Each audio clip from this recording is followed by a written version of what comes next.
Growing up, I was a pretty big Kanye fan. I wouldn't say like I was a massive fan, but I did listen to his music quite a lot.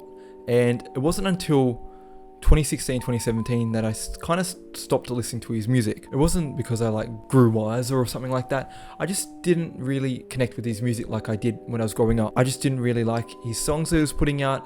I felt like his albums weren't really the type that I highly enjoyed, like the early albums that I quite frequently listened to. And I think it was around 2019 that I completely just wouldn't listen to anything that new that he put out. And it was that album called Jesus is King, and I just really didn't like it. And the reason I'm talking about this now is because I just wanted to preface this video by saying that yes, I did listen to Kanye a lot. And it wasn't until I was older that I realized just because you enjoyed someone's music doesn't mean that you can just ignore everything that they've done. And growing up, I didn't know what type of person Kanye West was till I was older and I saw how he acted with Taylor Swift. I've covered that in a previous video or two, a year or two ago, and my feelings have not changed on that.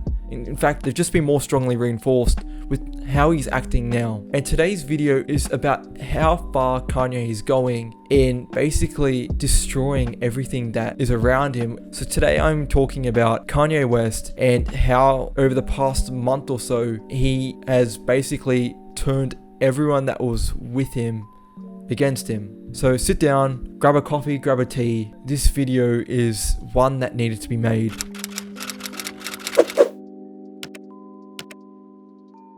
Hey everyone, how's it going? My name's Ryder Bard, you can call me Kyle. If you haven't watched one of my videos before, I'm a commentary YouTuber from Australia that covers trending topics, and like I was saying in the intro, today I really need to cover this video. And I was gonna do a video about Kanye like a week ago, or maybe I think 2 weeks ago, something like that, but it wasn't until Kanye recent music video featuring Pete Davidson really wanted me to jump on the video urgently, or as urgently as a person that works a full-time job and is tired and sleeps all the time can possibly output a video in. That didn't make sense, but you get me. I had to do this video because it made me think. There was a tweet that came out. I was basically framing the whole situation between Kim, Pete, and then Kanye on this side. And it framed it as everyone's seeing how Kanye is acting towards Kim, who obviously has resources and obviously financial security, and seeing how frightened Kim is, and rightfully so. But if that obviously was just an ordinary working class, middle class family, how frightening it is on an everyday basis, because that's what happens on an everyday basis. Except a lot of those people don't have the resources to get out or defend themselves and their kids. And it was that tweet that really got me thinking, like, how dangerous this situation is. The ex-husband or the ex-boyfriend or just refusing to let go and going way too far, crossing so many boundaries. It's frightening. So it's no stranger to Kanye making videos that feature lookalikes to those that he is beefing with, or basically harassing, if I'm just going to be completely blunt. In the past it was with Taylor Swift in this music video, and now many years later there was a music video with Pete Davidson, who is a lookalike in the music video. There's a key line in the song which reinforced the point that this is Pete Davidson, and at what point do song lyrics become a threat?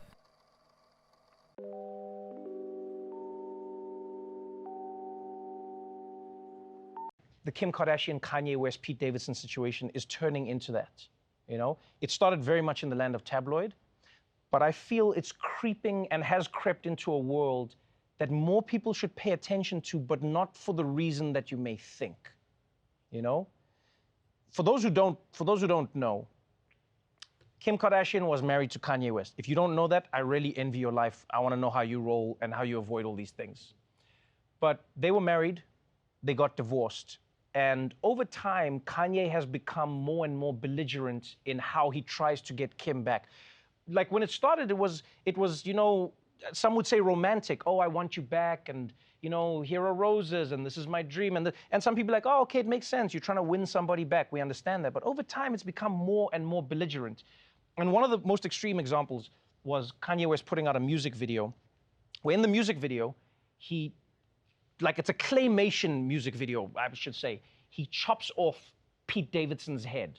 So this feud, and when I say feud, I mean it's very one-sided, blew up just over a month ago. And it was when Kanye went on an Instagram posting spree. And a lot of his posts came up on Twitter. I'm not very active on Instagram, but you should follow me anyway. About basically what Kanye's been posting. And a lot of the things look like just memes. There was one which featured a picture from Captain America Civil War with photoshopped celebrities on either side. And I thought this was a meme because come on, which person is posting this unironically? But I had a feeling that, you know, it might not be unironic. So I went to Kanye's Instagram page and it was posted. I was not surprised, but I'm gonna be honest, I saw everyone's comments all laughing, everything, and it left me with a very, very sour taste in my mouth because it just seemed very, very creepy. And obviously Kanye does have mental health issues and that is there, and I'm just saying that, but it's no excuse for any of this. Definitely no excuse. At what point is someone held responsible for their actions? And it seems that Pete Davidson is receiving the flame purely because he is with Kim, Kanye's ex. And although people like to make fun of Pete Davidson and make memes about him, he seems like a very genuine person from obviously what is put out through the media sphere. So it just doesn't make sense why he's copping so much flack. Yes, he's made jokes about Kanye before on the show that he's employed at, but he's a comedian. If you were to harass everyone that made jokes about you, you wouldn't be able to rest. I know, be it in school or on social media if you're a creator or anything, it's better most of the time to just bite your tongue. Kanye doesn't do that and he harasses and he goes way, way too far. So Kanye came up with a nickname for Pete Davidson as well called Skeet, which I don't understand how it makes sense, but that's what he's been using for Pete Davidson, and it's I don't know.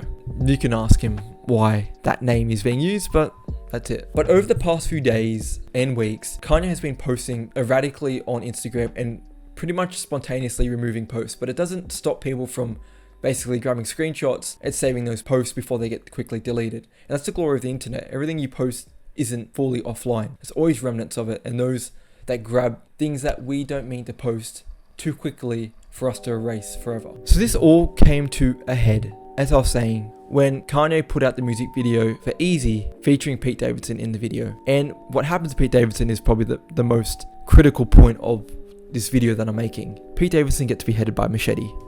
And I think everyone was very, very surprised when they saw this, because who does this, especially about another celebrity that doesn't give their consent? It's not like a few mates or a few friends in like the studio making a song together, working with a videographer to film a music video and be like, hey, it'd be funny if I cut your head off in the video. Yeah, let's do it. There's consent there. There's not consent in this. And it's just really, really troublesome and frightening that this is happening. And at one point, it's the line too far. And I think that line was crossed way before, because this is just harassment. I honestly do feel for Kim and Pete, irregardless of your thoughts on either two. You've got to admit, as people or just as a couple in general, how frightening this would be if you received all this harassment, especially if you didn't have the resources or the financial support to basically tackle this legally and also look after yourself and your family financially at the same time. And there's still people making fun of this whole situation online, but let's be honest, this is always going to happen online. Someone could be dying and someone will still make a meme out of it. I just want people to think about that Twitter post that I shared before. If this was just an ordinary working class, middle class family, look at it that way. And hopefully it will help you understand why this is as terrible and as dangerous as I believe it is. I've also seen people say that this is a subliminal way of marketing Kanye's music, and if it is, well, they need to go back to the drawing board. And you know, it's at that point when you've gone too far, when even your own fans are telling you to take a break or to lay off what you're doing. If your diehard fans are saying that, well, chances are they're right. Anyways, that's all for this video. I just wanted to cover this topic because I've been thinking about this topic for many, many weeks now, and I needed to cover it. It had just been on my chest. I needed to get it out. And I have seen just the whole conversation regarding Kanye West slowly shifting. And obviously there's like the people that aren't changing their opinions, and you know, it is what it is, but I'm just happy that things are starting to get taken more seriously now, and they should have been taken seriously a long time ago, but people are waking up now, and that's important. But that's everything. My name's Ryder Bard, you can call me Kyle, and so glad that I'm getting back into filming again and posting videos more regularly. I don't know why I was gone for so long. Well, I do, but I'm happy to be back. That it's just great to be back. Thank you everyone that's been tuning in and supporting me, following me on my social media, which is at Ryder Bard on Instagram and Twitter, and also TikTok. And I'll see you guys in the next video, and peace. Hope you all have a great day or night wherever you are. See you guys.